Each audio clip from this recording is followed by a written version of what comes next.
ஸ்ரீமதே ராமானுஜாய நமக. தினம் ஒரு திவ்ய பிரபந்தம் தொடரிலே இன்றைக்கு 2217வது பகுதி. திருமங்கை ஆழ்வார் அருளிய சிறிய திருமடல் பிரபந்தத்தை அனுபவித்துக் கொண்டிருக்கிறோம். அந்த பிரபந்தத்தின் 2வது பகுதி, அதனை இன்று நாம் இணைந்து அனுபவிக்க இருக்கிறோம். முதலில் அந்த பாசுர வரிகளை பார்க்கலாம். ஆறாரிவற்றின் இடையதனை எய்துவார், சீரார் இருகலையும் எய்துவர் சிக்கனமற்று ஆறானும் உண்டென்பார் என்பதுதான் அதுவும் ஓராமை அன்றே உலகத்தார் சொல்லும் சொல். ஓராமையாமாறு அது உரைக்கேன் கேளாமே, காரார் புறவியேள் பூண்ட தனியாளி தேரார் நிறைகதிரோன் மண்டலத்தை கீண்டு புக்கு ஆரா அமுதம் அங்கெய்தி அதில் நின்றும் வாராது ஒழிவது ஒன்றுண்டே அது நிற்க ஏறார் முயல் விட்டு கக்கை பின் போவதே ஏறார் இளமுலையீர் எந்தனக்கு உற்றதுதான் என்ற இந்த பாசுர பகுதியை இன்று நாம் அனுபவிக்க இருக்கிறோம். ஆறார் இவற்றின் இடையதனை எய்துவார், சீரார் இருகலையும் எய்துவர் சிக்கன மற்று ஆறானும் உண்டு என்பார் என்பதுதான் அதுவும் ஓராமை என்றே உலகத்தார் சொல்லும் சொல். ஓராமை ஆமாறு அது உரைக்கேன் கேளாமே, காரார் புறவி ஏழ் பூண்ட தனியாளி தேரார் நிறைகதிரோன் மண்டலத்தை கீண்டு புக்கு ஆரா அமுதம் அங்கு எய்தி அதில் நின்றும் வாராது ஒழிவது ஒன்றுண்டே அது நிற்க ஏறார் முயல் விட்டு காக்கை பின் போவதே ஏறார் இளமுலையீர் எந்தனக்கு உற்றதுதான். இந்த பாசுர வரிகளுடைய பதவுரை பார்க்கலாம். இவற்றின் இடை, இந்த அறம் பொருள் இன்பம் என்ற 3 புருஷார்த்தங்களுள், 3 உறுதி பொருள்களுள் இவற்றின் இடை அதனை எய்துவார் ஆறார் உலகத்தார், அந்த காமமாகிய உறுதி பொருளை அடைபவர்களாகிய உலகத்தவர் யார் யார் அவர்களே அதனை எய்துவார் ஆறார் உலகத்தார். சீரார் இருகலையும் எய்துவர், சிறப்புடைய அறம்பொருள் என்ற மற்ற 2 பகுதிகளையும் அடைந்தவர்கள் ஆவார்கள். ஆறானும் அறிவில் குறைந்தவராகி எவரோ சில பேர்கள் சிக்கன மற்று உண்டு என்பார், நிலையான வீடு பேறு என்ற உறுதி பொருள் இருப்பதாக கூறுபவர்கள். சொல்லுங்கால் என்பதுதான் அதுவும், அப்படி அவர்கள் சொல்லுவதும் ஓராமை என்றே ஆராயாமல் சொல்லும் கூற்றே ஆகும். அது ஓராமையாம் ஆறு உரைக்கேன், வீடு பேறு உண்டு என்பது ஆராய்ச்சி அற்றது என்ற செய்தியை உங்களுக்கு நான் விளக்கி கூறுகிறேன், கேளாமே. அந்த செய்தியை நீங்கள் செவிமடுக்கிறீர்களா? கேளுங்கள். காரார் புறவி ஏழ் பூண்ட தனியாளி, மேகமண்டலத்தில் செல்லுகின்ற 7 குதிரைகள் பூட்டப்பட்ட ஒற்றை சக்கரத்தை உடைய காரார் புறவி ஏழ் பூண்ட தனியாளி தேரார் நிறைகதிரோன், தேரில் பொருந்தி இருக்கும் நிறைந்த கிரணங்களை உடைய சூரியனுடைய மண்டலத்தை கீண்டு புக்கு, வட்டமான பரப்பை கிழித்து கொண்டு உள்நுழைந்து அங்கு அந்த மிகச் சேமியதான பரமபதத்திலே, அந்த தூரத்தில் இருக்கக்கூடிய பரமபதத்திலே ஆரா அமுதம் எய்தி உண்ணத் விட்டாத அமுதம் போன்ற எம்பெருமானை பெற்று அதில் நின்றும் வாராது ஒழிவது ஒன்றுண்டு. அந்த பரமபதத்தில் இருந்தும் ஒரு நாளும் திரும்பி இந்த உலகத்திற்கு வாராமல் அங்கேயே நிலையாக இருப்பது என்ற ஒரு செய்தி பொருத்தமாக இருக்கிறதா? அது நிற்க அந்த செய்தி அப்படி இருக்கட்டும். அப்படியே ஏறார் முயல் விட்டு காக்கை பின் போவதே, அழகான முயலை பிடிப்பதை விட்டுவிட்டு பயனில்லாத காக்கையை பிடிப்பதற்காக அதன் பின்னே தொடர்ந்து போகக்கூடியவரும் இருக்கிறார்களா? ஏறார் இளமுலையீர், அழகு நிறைந்த இளமைத்தன்மை நீங்காத முலைகளே உள்ள பெண்களே, எந்தனக்கு உற்றதுதான், எனக்கு ஏற்பட்ட நிலையை சொல்லுகிறேன் கேளுங்கள். இந்த பகுதியினுடைய பொருள், காமமே சிறந்த புருஷார்த்தம். நூல் பயன் என்று சொல்லப்பட்ட அறம் பொருள் இன்பம், அந்த 3 புருஷார்த்தங்களுக்குள் இன்பத்தை பெறுவோர் சிறப்புள்ள மற்றைய அந்த அந்த அறம்பொருள் இன்பத்திலே மற்ற 2 பகுதிகளான 2ஐயும் பெறுவார்கள். இந்த 2 புருஷார்த்தங்களும் அற்பமானவை, நிலையற்றவை. அதாவது அறமும் சரி பொருளும் சரி அற்பமானவை, நிலையற்றவை.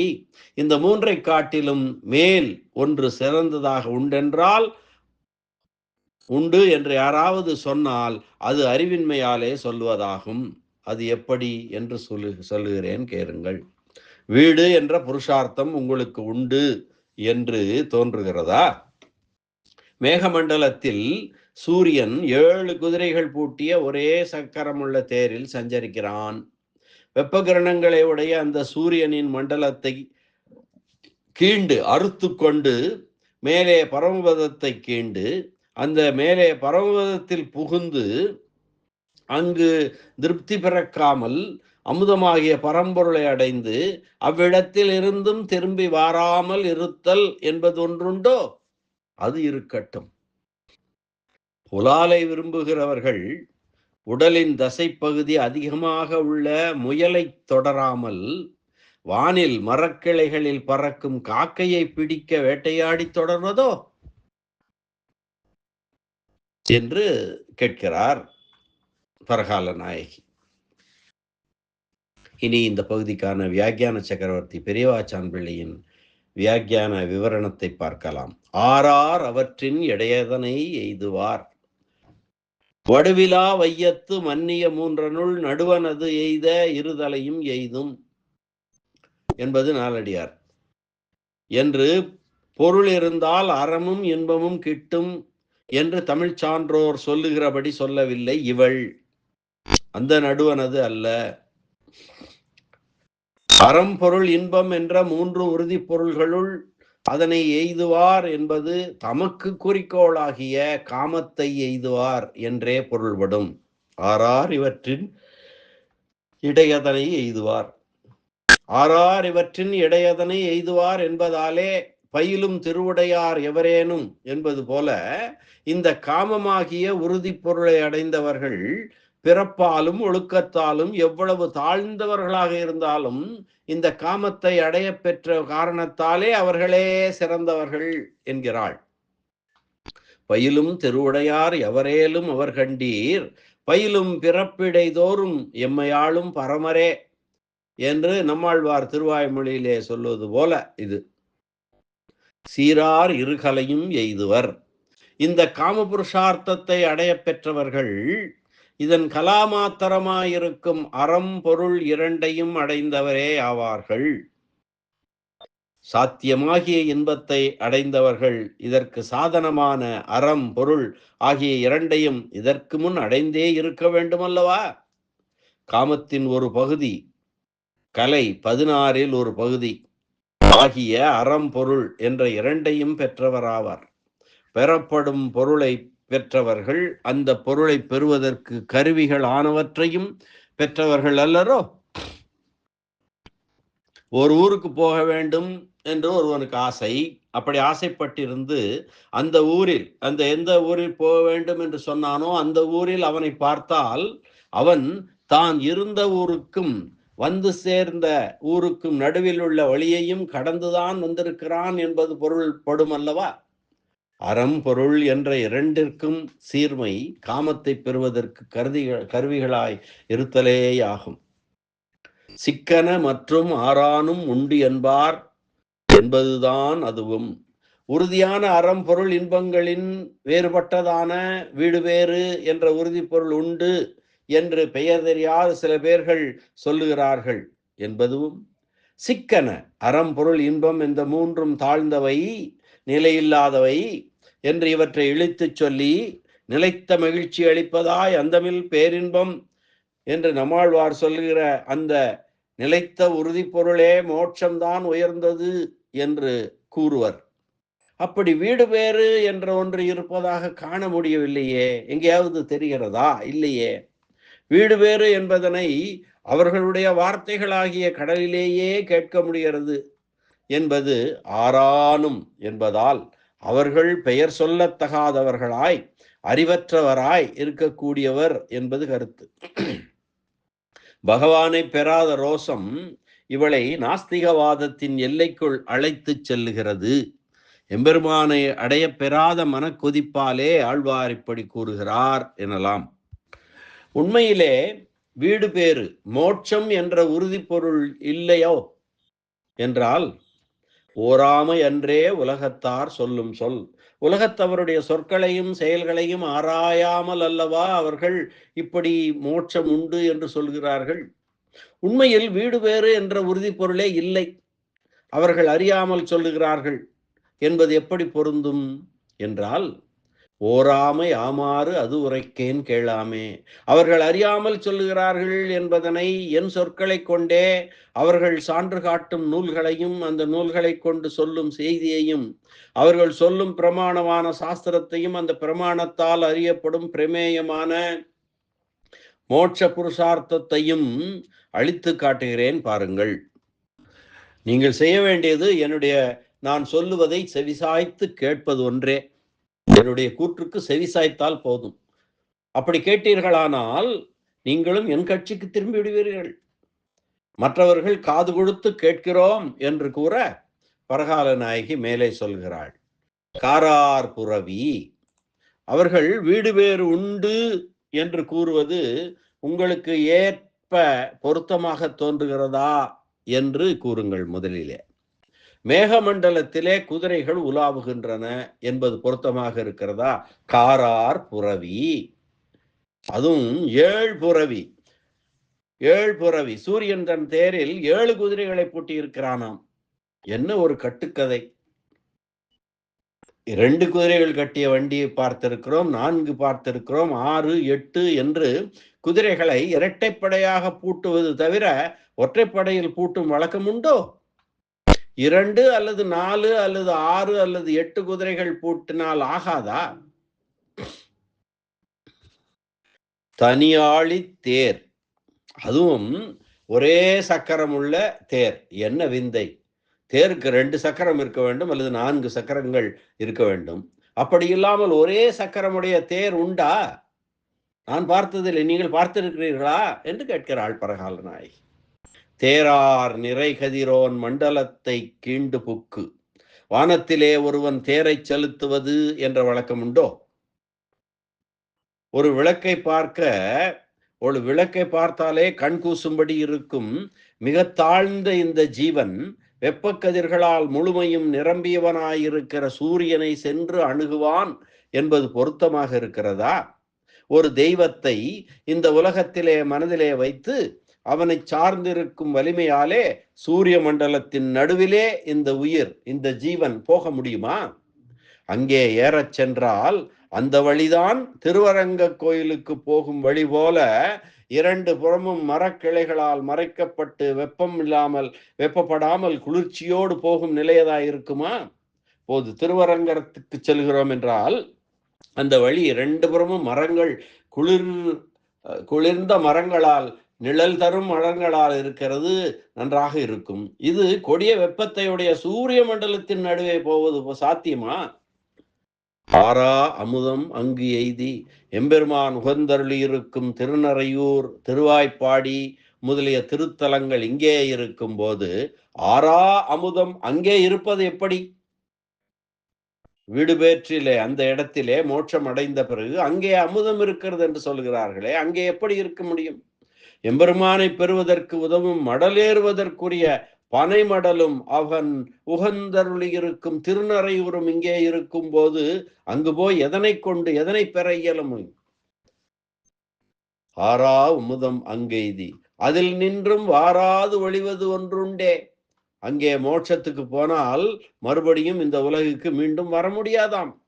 அங்கே அதில் நின்றும் வாராது ஒளிவது ஒன்றுண்டே, திரும்ப வர முடியாதாம். தன் விருப்பப்படி நடக்க வாய்ப்பில்லாமல் விதிவசத்தாலே நரகத் துன்பத்தை அனுபவிப்பவனுக்கும் திரும்பி உலகில் வருவதற்கு, இந்த உலகத்திற்கு வருவதற்கு தனி உரிமை இருக்கிறது. அப்படி இருக்கும்போது தானே விரும்பி இன்பம் அனுபவிப்பதற்கு வீட்டுலகம் சென்றவன், மோட்சத்திற்கு சென்றவன் மீண்டும் இந்த உலகுக்கு திரும்ப வர முடியாதாம். அதற்கு அவனுக்கு தன்னுரிமை இல்லையாம். இப்படிப்பட்ட உறுதிப்பொருள் ஒன்று இருக்கிறதா? இருக்கிறது என்பது உங்களுடைய உள்ளத்தில் தோன்றுகிறதா? நீங்களே நினைத்து பாருங்கள் என்கிறார். சரி, அது கிடக்கட்டும், அது நிற்க. வீடு பேறு மோட்சம் என்று ஒன்று இருந்தால் இருக்கட்டும், இல்லாமல் போனால் போகட்டும். அது பற்றி நம்முடைய வீண் விவாதம் இப்போதைக்கு வேண்டாம். ஏறார் முயல் விட்டு காக்கை பின் போவதேன்? அது அந்த மோட்சம் என்று ஒன்று இருப்பதாக ஒப்புக்கொண்டாலும் அர்ச்சாவதாரத்தை விட்டு அதனை தேடுவது சிறந்த முயல் கையிலே இருக்கிறது, அந்த முயலை விட்டு காக்கையை துரத்தி ஓடுவது போன்றதாகும். தரையில் இருக்கும் முயலை விட்டுவிட்டு கிளையில் இருக்கும் காக்கைகளை பற்ற விரும்புவார்களா? முயல் போன்றது அர்ச்சாவதாரம், காக்கை போன்றது பரத்துவம். நன்றாக தன் கையில் கிடைத்திருப்பதாய் உண்ண தகுந்ததாய் இருக்கிற முயல் கைவசம் இருக்கவும் அதனை விரும்பாமல் அதனை விரும்புதலை விட்டுவிட்டு கையில் அகப்படாமல் கிளையிலே இருப்பதாய் கைக்கு அகப்படும் என்று உறுதியாக கருதவும் முடியாததாய் கையில் பிடிபட்டாலும் உண்பதற்கு தகுதியற்றதான காக்கையை கையகப்படுத்த அதன் மீது அம்பை எய்யவில்லை. அம்பை எய்ய வில்லை எடுத்துக்கொண்டு திரிய வேண்டுமோ? இது அறிவுடையவர் செய்யும் செயல்தானா என்று கேட்கிறார். ஏறார் முயல் சௌலபியம், போக்கியத்துவம் ஆகிய சிறப்பு மிக்க முயல், எளிமையும் அனுபவிக்கத்தக்கதுமான முயல், ஏறார் முயல். ஏறார் இனமுலையீர், நீங்கள் வடிவு படைத்தமை வடிவழகால் உள்ள பயனை இந்த உலகத்திலேயே அனுபவிப்பதற்காக அல்லவா?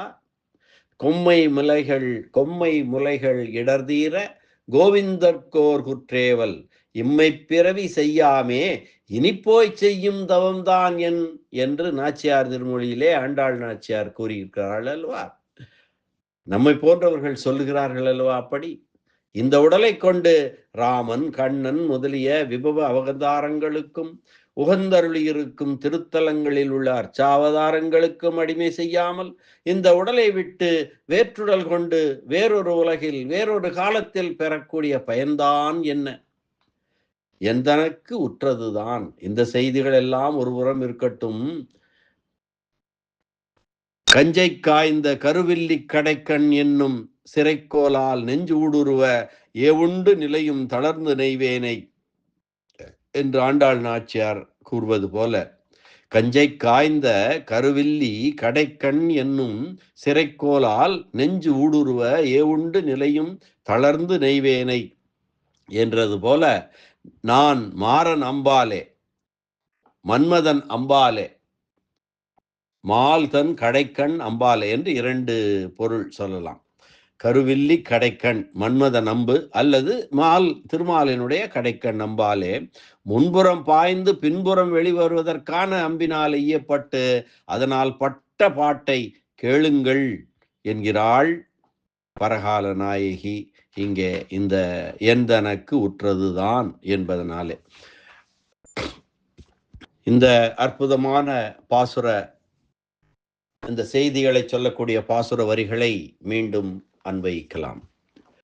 ஆறார் இவற்றின் இடையதனை எய்துவார், சீரார் இருகலையும் எய்துவர், சிக்கனமற்று ஆறானும் உண்டன்பார் என்பதுதான் அதுவும் ஓராமையன்றே உலகத்தார் சொல்லும் சொல்.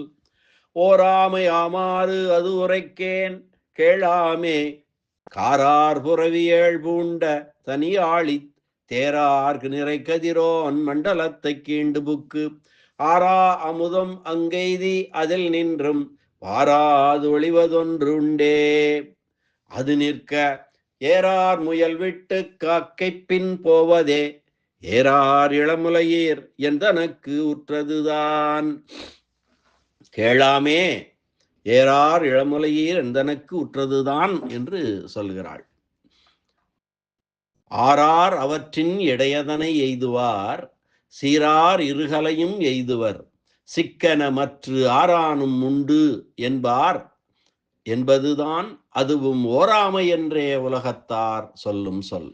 ஓராமை ஆமாறு அது உரைக்கேன் கேளாமே, காரார் புறவி ஏழ் பூண்ட தனியாளி தேரார் நிறைகதிரோன் மண்டலத்தை கீண்டுபுக்கு ஆறா அமுதம் அங்கு எய்தி அதில் நின்றும் வாராது ஒளிவதொன்றுண்டே.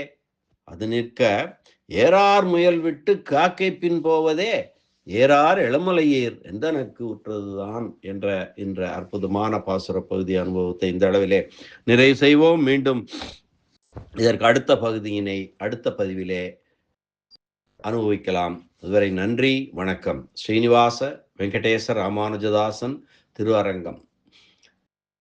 எல்லாம் வல்ல எம்பெருமான் கண்ணன் எம்பெருமான் திருவடிகளே சரணம். அரட்டமுக்கி அடியார் செய்யும் கலிகன்றி கலியன் பரகாலன் திருமங்கையாழ்வார் திருவடிகளே சரணம். வியாக்கியான சக்கரவர்த்தி ராமாயண பெருக்கர் பரமகாருணிகர் உரைப்பெருமன்னர் பெரியவாச்சான் பிள்ளை திருவடிகளே சரணம். ஆழ்வார் எம்பெருமானார் ஜீயர் திருவடிகளே சரணம்.